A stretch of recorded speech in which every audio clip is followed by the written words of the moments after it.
नमस्कार आदाब, आप देख रहे ऑन रिकॉर्ड मीरा भाईंदर। 21 जून 2021 को भारतीय जनता पार्टी के प्रदेश अध्यक्ष चंद्रकांत दादा पाटिल के हाथों मीरा भाईंदर शहर जिला अध्यक्ष पद की कमान एडवोकेट रवि व्यास को सौंपी गई थी। इस तरह का उन्होंने एक पत्र भी एडवोकेट रवि व्यास को सौंपा था, जिसमें बताया गया था कि उनकी नियुक्ति बतौर मीरा भाईंदर शहर जिला अध्यक्ष पद पर की गई है। भारतीय जनता पार्टी प्रदेश कार्यालय द्वारा आज 2 नियुक्ति पत्र जारी किए गए, जिसमें पहला जो नियुक्ति पत्र जारी किया गया उसमें भारतीय जनता पार्टी की आला हाईकमान अपनी पूरी ताकत और मजबूती के साथ एडवोकेट रवि व्यास के साथ में खड़ी है, ये उन्होंने साबित कर दिया।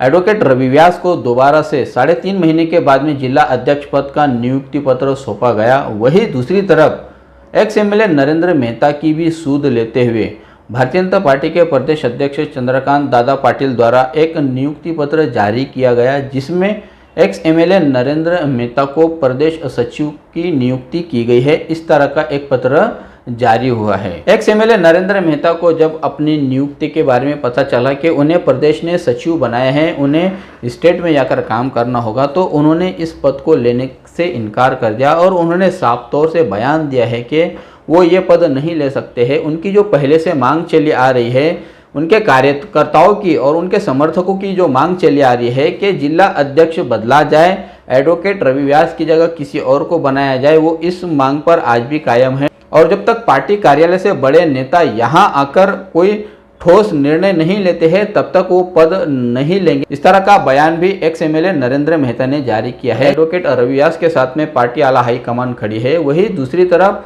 नरेंद्र मेहता की सूद लेते हुए उन्हें प्रदेश में लिया गया है, यानी कि मीरा भाईंदर की कमान अब नरेंद्र मेहता के हाथ में नहीं होगी। ये एक मर्तबा फिर आज साफ जाहिर हो गए है। अब देखना है कि आने वाले दिनों में अब यह राजनीति क्या करवट लेती है। जो 2 खेमों में बटी हुई भारतीय जनता पार्टी है, क्या नरेंद्र मेहता और एडवोकेट रवि व्यास दोनों साथ में मिलकर काम करेंगे, पार्टी का संगठन मजबूत करेंगे, या ये पार्टी और 2 धड़ों में बंटती हुई दिखाई देगी। आने वाले समय में पता चलेगा कि नरेंद्र मेहता अपना अगला कदम क्या उठाते हैं इस नियुक्ति के बाद में।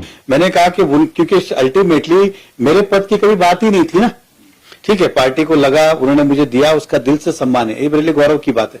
लेकिन हमारी लड़ाई तो कुछ और ही है कि जो जिला अध्यक्ष बना रहे हो आप जिस शहर के लिए, वहां के पार्टी के महत्व के कार्यकर्ता, नगर सेवक, मेयर, पदाधिकारी, इनको विश्वास में लेके करना जरूरी है कि वरिष्ठ जो भी है यहाँ पे आए या इन सबको बुलाए और उस पर सर्वसम्मति से निर्णय हो, वो किसी के बारे में हो, चाहे नया जिला अध्यक्ष बनाए, चाहे रवि को बनाए, चाहे किसी और को बनाए, वो सभी को विश्वास में लेके निर्णय होना चाहिए। ऐसा मेरा आज भी मत है और कल भी यही रहेगा।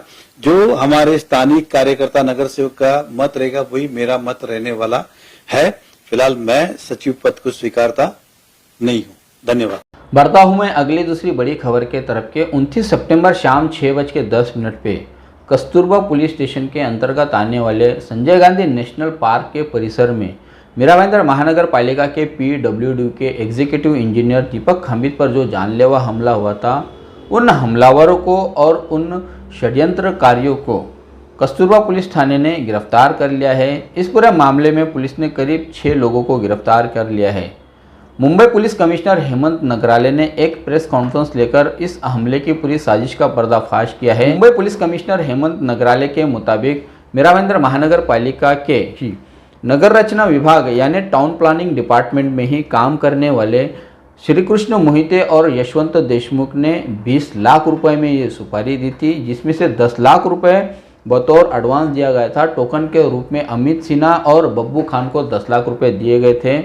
और इस पूरे मामले में जो आरोपियों का सुराग पुलिस ने लगाया है, उन आरोपियों का सुराग लगाने के दौरान मीरा भाईंदर शहर के ही एक ठेकेदार और RTI एक्टिविस्ट राजू विश्वकर्मा और उसके एक साथी को भी पुलिस ने गिरफ्तार किया है। और उन पर आरोप है कि इन RTI एक्टिविस्ट ने ही शूटर और इंजीनियरों की मुलाकात करवाई थी और ये पूरी डील नक्की की थी, ये पूरा षड्यंत्र रचा था।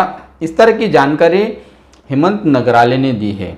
मुंबई पुलिस कमिश्नर हेमंत नगराले ने प्रेस कॉन्फ्रेंस में बताया था इस हमले का कारण कि यशवंत देशमुख और श्रीकृष्ण मोहिते बरसों से एक ही जगह पर काम कर रहे हैं और उनका प्रमोशन नहीं हो पा रहा है। उनके प्रमोशन में पीडब्ल्यूडी इंजीनियर दीपक खांबित और रुकावटें डाल रहे हैं, उनका प्रमोशन नहीं होने दे रहे हैं। इस बात का गुस्सा उनके मन में था। तब उन दोनों इंजीनियर ने ठान ली थी कि अब दीपक खांबित को रास्ते से हटाना है, उनका खात्मा करना है, और इसी के चलते 20 लाख रुपए में ये सुपारी दी गई थी दोनों शार्प शूटरों को। लेकिन दीपक खांबित की किस्मत अच्छी कि वो बच गए। इस प्रकार की जानकारी हेमंत नगराले ने दी है। भले ही बोरिवली के कस्तूरा पुलिस थाने द्वारा यह दावा किया जा रहा है कि उन्होंने 8 दिनों के भीतर इस पूरे मामले की गुत्थी सुलझाई है, लेकिन हकीकत कुछ और है। सच्चाई ये है कि मीरा भाईंदर वसई विरार पुलिस के क्राइम डीसीपी महेश पाटिल की ये कोशिश और उनकी मेहनत का नतीजा है कि 4 दिनों के भीतर ही उन्होंने इस पूरे मामले का जो प्राइम सस्पेक्ट था, जो प्राइम शूटर था, जिसका नाम अमित सिन्हा बताया जा रहा है, उस अमित सिन्हा को गिरफ्तार करने के लिए मीरा भाईंदर वसई विरार की क्राइम यूनिट की टीम ने यूपी के भदोही गांव जाकर उसे गिरफ्तार करके ले आई और उससे तमाम राज खुले, उससे तमाम जानकारी मिली कि इस पूरे मामले के कौन मुख्य आरोपी है और इस पूरे मामले का या इस हमले का क्या मुख्य कारण था। पुलिस सूत्रों से मिली जानकारी के अनुसार इस पूरे मामले में मुख्य आरोपी अमित सिन्हा को गिरफ्तार करने के पीछे सबसे बेहतरीन जो दिमाग लगाया है वो क्राइम यूनिट के अधिकारी नितिन विचारे ने। ये उनकी ही जहन की उपज थी, उनकी ही दिमाग की उपज थी कि इस पूरे मामले का हमलावर और उसका शूटर अमित सिन्हा ही हो सकता है।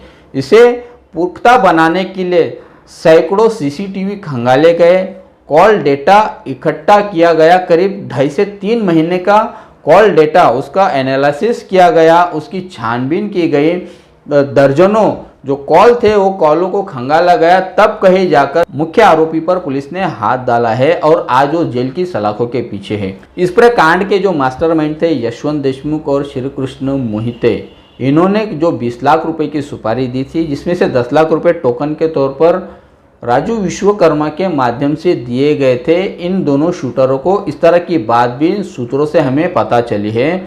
हालांकि इस पर अब तक का पुलिस की मुहर नहीं लगी है, लेकिन आरटीआई एक्टिविस्ट राजू विश्वकर्मा ने भी शूटर और इंजीनियर दोनों की कड़ी को मिलाने का अहम रोल निभाया है, इस तरह का मानना है कस्तूरबा पुलिस का। मीरा भाईंदर वसई विरार पुलिस ने इस पूरे मामले में जो अपनी तरफ से कोशिशें की है, जो मेहनत की है, हम उस कोशिशें उन मेहनतों को सलाम करते हैं, जिसके चलते इस पूरे मामले का पर्दाफाश हुआ है और आज आरोपी जेल की सलाखों के पीछे है। आखिर में जाते जाते कुछ अहम बातें मैं आप सभी दर्शकों के सामने रखना चाहूँगा कि इस पूरे मामले के जो विक्टिम हैं, जिन पर जानलेवा हमला हुआ था, जिनकी बाल बाल जान बची थी, वो दीपक खांबित शुरुआत से ही पुलिस को मदद नहीं कर रहे हैं अपनी तफ्तीश के दौरान। पुलिस द्वारा जो सवाल जवाब किए जा रहे हैं, पुलिस द्वारा जो शंकाएं उपस्थित की जा रही है, उन सवाल जवाब और उन शंकाओं में दीपक खांबित ने मदद नहीं की है। पुलिस को कभी खुलकर नहीं बताया है कि इस पूरे हमले के कौन मास्टरमाइंड हो सकते हैं, क्या कारण हो सकता है, ऐसी क्या बातें हैं, ऐसे क्या राज है, ऐसी कौन सी गहरी बातें हैं जो दीपक खांबित सामने नहीं लाना चाहते हैं पुलिस के। अगर वो शुरुआत से ही इन सभी बातों को बता दे तो शायद इतना वक्त भी नहीं लगता। तो कहीं ना कहीं बहुत बड़ी राज की बातें दीपक खांबित छुपाते हुए दिखाई दे रहे हैं। ये था एक पहलू दीपक खांबित का कि क्यों वो पुलिस को मदद नहीं कर रहे हैं तफ्तीश के दौरान, क्यों पुलिस के सवालों के जवाब नहीं दे रहे हैं। उनके पास में न जाने ऐसे क्या गहरे राज है जिसके चलते वो पुलिस का सामना नहीं कर रहे हैं। वहीं दूसरी तरफ अगर हम इस पूरे हमले के दूसरे पहलू पर नज़र डालते हैं तो पता चलता है कि टाउन प्लानिंग में काम करने वाले यशवंत देशमुख और श्री कृष्ण मोहिते जो प्रमुख आरोपी बताए जा रहे हैं, इन दोनों में से यशवंत देशमुख का जो व्यवहार है, जो बातचीत करने का तरीका है, उनका जो नरम मिजाज है, उस नरम मिजाज के गुणगान आज भी मीरा भाईंदर शहर के नागरिकों में सुनाई देते हैं कि वो ऐसा नहीं कर सकते हैं, वो ऐसा सोच भी नहीं सकते हैं। इस तरह के विचार आज सुनने को मिल रहे हैं महानगर पालिका क्षेत्र में।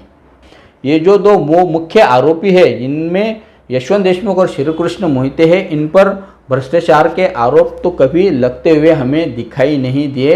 ऐसे इन दोनों आरोपियों की ये नौबत आ जाती है कि उन्हें दीपक खाम्बी जैसे अधिकारी को अपने रास्ते से हटाने के लिए सुपारी देना पड़ रहा है। तीसरी अहम बात यह है कि इस वक्त मीरा भाईंदर महानगर पालिका में बम्पर स्कीम चल रही है।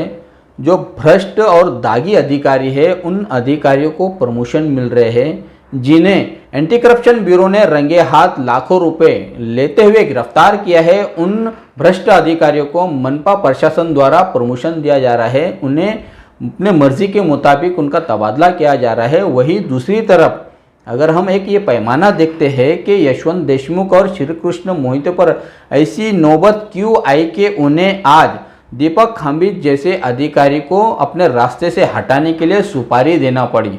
ईमानदारी से काम करने का क्या यही नतीजा है, यही अंजाम है कि आज उन्हें अपना हक पाने के लिए, अपना अधिकार पाने के लिए जुर्म का रास्ता अपनाना पड़ा। और वही दूसरी तरफ जो भ्रष्ट और बेशर्म किस्म के अधिकारी है उन्हें मनपा प्रशासन आगे बढ़ाती है, उनका प्रमोशन करती है।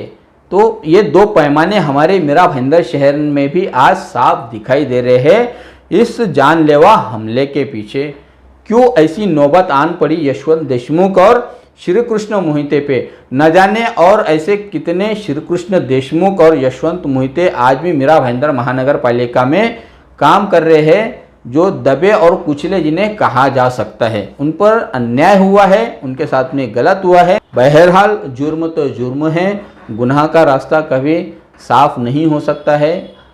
गलत काम करोगे तो अंजाम भुगतना नहीं पड़ेगा। आज यशवंत देशमुख और श्री कृष्ण मोहिते जेल की सलाखों के पीछे है और मीरा भाईंदर महानगर पालिका के जो भ्रष्ट अधिकारी है, जो दागी अधिकारी है, आज वो प्रमोशन लेकर अपनी ज़िंदगी खुशहाल बिता रहे हैं नौकरी करने के साथ साथ में। ये जिम्मेदारी बनती है हमारे शहर के नेताओं की कि हमारे मीरा भाईंदर शहर में जो दो पैमाना इस वक्त जो दिखाई दे रहे हैं महानगर पालिका में, उस दोनों पैमाने के जो कसूरवार है उन कसूरवारों को अपनी जगह पे पहुंचाए, शहर में शांतिपूर्ण वातावरण बना रहे, महानगर पालिका में जो भ्रष्टाचार चल रहा है उस पर काबू पाए। यह नैतिक जिम्मेदारी बनती है हमारे शहर के नेताओं की, भले ही वो सत्ता में हो या विपक्ष में बैठे हो या घर बैठे हो। ये उनका दायित्व बनता है कि हमारे शहर को साफ सुथरा और स्वच्छ बनाए रखने में अहम रोल निभाए। आप देख रहे हैं कैमरामैन आरिफ कुरैशी और साबिर शेख के साथ ऑन रिकॉर्ड मीरा भाईंदर।